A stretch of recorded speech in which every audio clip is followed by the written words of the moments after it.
और वो जरूरत नहीं पड़ी क्योंकि हम निरोगी हैं, स्वस्थ हैं। ये निरोगी और स्वस्थ होने के लिए आयुर्वेद की एक छोटी सी जानकारी आपसे मैं शेयर करना चाहता हूं।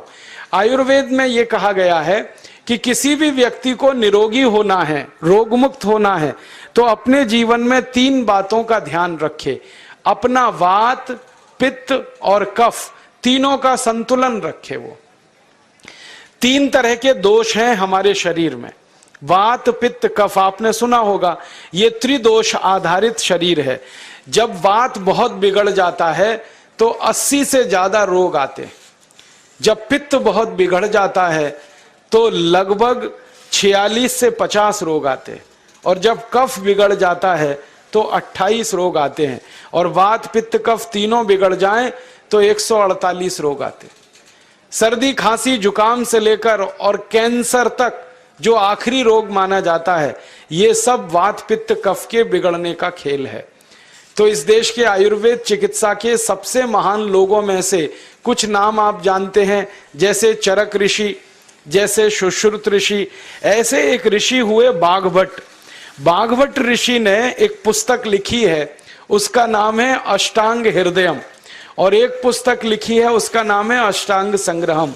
इन दोनों पुस्तकों में उन्होंने 7000 नियम बताए हैं। उनमें से 4 बताता हूं, अच्छे लगे तो आज से ही पालन करो और दूसरों को भी बताओ, ताकि कोई भी इन नियमों का पालन करे तो बीमार ही ना पड़े। ये चारों नियम हैं वात, पित्त और कफ को संतुलित रखने के लिए। अब वात, पित्त, कफ तीनों एक साथ आपके संतुलित रहें तो उसके लिए पहला नियम है खाना खाने के तुरंत बाद पानी नहीं पीना। ये पहला नियम है। आप बोलेंगे ये तो बड़ी मुश्किल बात है, खाना खाते ही पानी पीते हैं हम तो सबके सब, और बिना पानी पिए खाना ही नहीं खाते। कई लोग तो खाने से ज्यादा पानी पीते हैं, खाना कम खाते हैं, पानी ज्यादा पीते हैं। ये खाना खाने के बाद पानी कभी भी नहीं पीना, क्योंकि महर्षि बाघभट्ट कहते हैं भोजनांते विषम वारी, माने भोजन के अंत में पानी पियो तो जहर के पीने के जैसा है। इसलिए वो कहते हैं कभी भी खाने के तुरंत बाद पानी मत पियो। अब आप मुझे पूछोगे क्यों नहीं पिए, कारण बता दो। कारण मैं बताना चाहता हूं सरल भाषा में। हम जब खाना खाते हैं ना तो पेट में सारा खाना इकट्ठा होता है। पेट में एक स्थान होता है, उसको हम कहते हैं जठर। संस्कृत में, हिंदी में जठर कहते हैं, अंग्रेजी में उसको एपिगैस्ट्रियम कहते हैं, हिंदी में कुछ लोग उसको आमाशय भी कहते हैं। ये जठर छोटा सा स्थान है। आपके पेट में नाभि है ना, उसके लेफ्ट साइड में बाईं तरफ छोटा सा स्थान है। सारा खाना आपका इसी स्थान पर आता है। जो भी आप खाते हो, रोटी, चावल, दाल, सब्जी, दूध, दही, कुछ भी खाओ, सब कुछ जठर में आता है। अब जठर में जैसे ही खाना इकट्ठा होता है तो उसमें आग जलती, और उस आग को कहते हैं जठर अग्नि। मिला के बोल देते हैं जठराग्नि। आप जैसे ही खाना खाते हो, पेट में जठर में अग्नि जलती है। वो अग्नि खाने को पचाती है, और अग्नि खाने को ऐसे ही पचाती है जैसे रसोई घर की अग्नि खाने को पकाती है। आपके रसोई घर में आप अग्नि जलाओ, उसके ऊपर दूध रख दो, दूध में थोड़ा चावल डाल दो, अग्नि जब तक जलती रहेगी खीर तब तक बनती रहेगी। आप घर में अग्नि जलाओ, उसके ऊपर पानी रख दो, उसमें दाल डाल दो, दाल की पकने की क्रिया तब तक चलेगी जब तक अग्नि जलेगी। ऐसे ही पेट में होता है।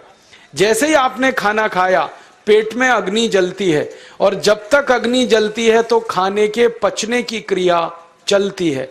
जैसे रसोई घर में खाना पकाते हैं, वैसे ही पेट में भी खाना पकता है। इसी को हम पचने की क्रिया कहते हैं, अंग्रेजी में उसको डाइजेशन कह देते हैं।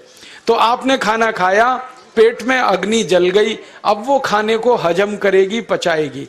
अब मुझे एक प्रश्न का उत्तर दो आप, कि जैसे ही आपने खाना खाया, पेट में अग्नि जल गई और वो खाने को पचा रही है, तुरंत आपने गट गट गट गट पानी पी लिया, और खूब ठंडा पानी पी लिया, बर्फ मिलाया हुआ पानी पी लिया, फ्रिज का पानी पी लिया। क्या होने वाला है? अग्नि जलेगी कि बुझेगी? अग्नि के ऊपर पानी डालो तो अग्नि और पानी की दोस्ती नहीं है, दुश्मनी है। पानी अग्नि को बुझा देता है। तो आपने खाना खाया, अग्नि जली, पीछे से गटगट पानी पी लिया, अब अग्नि शांत हो गई, अब खाना पचेगा नहीं, तो वो पेट में पड़ा पड़ा सड़ेगा, और सड़ा हुआ खाना 100 से ज्यादा विष पैदा करेगा, और वो 100 विष आपकी जिंदगी को नरक बना देंगे, और जिंदगी भर आप बीमार पड़े रहेंगे। आपको मालूम है, कई लोग कहते हैं मुझे पेट में बहुत गैस बनती है। ये गैस उन्हीं को बनती है जिनका खाना हजम नहीं होता।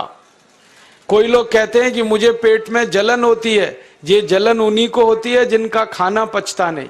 कोई कहते हैं कि मेरे पेट में एकदम गुम हो जाता है, फूल जाता है, ये सब वो लक्षण हैं जब खाना पचता नहीं। तो खाना पचेगा नहीं तो सड़ेगा, सड़ेगा तो विष पैदा करेगा, और वो विष आपको बीमार करेंगे। इसलिए महर्षि भागवत ने कहा, खाना खाते ही पानी मत पियो। समझ में आया? फिर आप बोलोगे कितनी देर तक नहीं पिए? कम से कम 1 घंटे तक। 1 घंटे बाद पानी पियो। आप बोलोगे जी 1 घंटा क्यों? ये जो अग्नि जलने की क्रिया है ये लगभग 1 घंटे तक ही चलती है पेट में, उसके बाद अग्नि अपने आप शांत हो जाती है, उसके बाद पानी पी लो। तो खाना अगर 10 बजे खाया तो 11 बजे पानी पियो, 11 बजे खाया तो 12 बजे पियो, 12 बजे खाया तो 1 बजे पियो, 1 घंटे बाद पानी पियो। अब आपके मन में यह सवाल आ सकता है कि खाना खाने के पहले पी लें क्या? हाँ पी लो, 40 मिनट पहले पेट भर के पानी पी लो। 10 बजे खाना खाना है, 9:20 पे खूब पानी पी लो, जितना पी सकते हो। 11 बजे खाना खाना है, 10:20 पे पी लो, खूब पानी पी लो, 40 मिनट पहले। आप और एक सवाल पूछ सकते हो कि अच्छा ठीक है, खाने के बाद पानी तो नहीं पिएंगे, कुछ और पी सकते हैं क्या पानी को छोड़कर? तो उसके लिए भागवत जी कहते हैं कि खाने के तुरंत बाद अगर पीना है तो दही की लस्सी पियो, मट्ठा। खाने के बाद अगर तुरंत पीना है तो फलों का रस पियो, गन्ने का रस पी लो, संतरे का रस पी लो, मौसमी का रस पी लो, अनार का रस पी लो। अब आप कहोगे ये सब महंगी महंगी चीजें बता रहे हैं, गन्ने का रस, संतरे का रस, अनार का रस, पैसे तो है नहीं। तो सबसे सस्ता रस है नींबू का ही रस पी लो, शिकंजी बना के पी लो, वो तो सबसे सस्ता है। तो खाना खाने के बाद या तो दही की लस्सी पियो या रस पियो। और एक तीसरी चीज है, दूध पी सकते। तो खाने के तुरंत बाद पीना है तो दही की लस्सी या मट्ठा, खाने के तुरंत बाद पीना है तो कोई फल का रस, खाने के तुरंत बाद पीना है तो दूध। पानी 1 घंटे बाद पियो। और अगर एक बात ध्यान रखो तो अच्छा है कि सवेरे खाना खाते हैं जिसको हम ब्रेकफास्ट कहते हैं, नाश्ता, तो फलों का रस पीना अच्छा, दोपहर को खाना खाएं तो लस्सी और मट्ठा पीना अच्छा, और रात का खाना खाएं तो दूध पीना अच्छा। जो लोग इस नियम का पालन कर सकते हैं जिंदगी में कभी भी 80 रोग उनको नहीं हो सकते। वात पित्त कफ तीनों ही इस एक छोटे से नियम से संतुलित रहते हैं। तो ये पहला नियम मैंने आपसे कहा। दूसरा नियम एक और है, और वो नियम ये है कि पानी कभी भी पियो, घूट घूट भर के पियो। जैसे गरम चाय पीते हैं, गरम कॉफी पीते हैं, गरम दूध पीते हैं, एक एक घूट भर के, एक एक सिप करके, ऐसे ही पानी पीने की आदत डालो। ये मुंह में एक बार गिलास लगा लिया, गटागट उसको खाली कर दिया, ये तरीका गड़बड़ है। 1 घूट पानी, 2 घूट पानी एक बार में उतना ही पियो। आप बोलोगे ये क्या चक्कर है? बात ऐसी है कि एक एक घूट पानी जब हम पीते हैं तो मुंह की लार पानी के साथ मिलकर पेट में अंदर जाती है, और ये जो मुंह की लार होती है ये क्षारीय होती है, और पेट में हमेशा अम्ल बनता रहता है।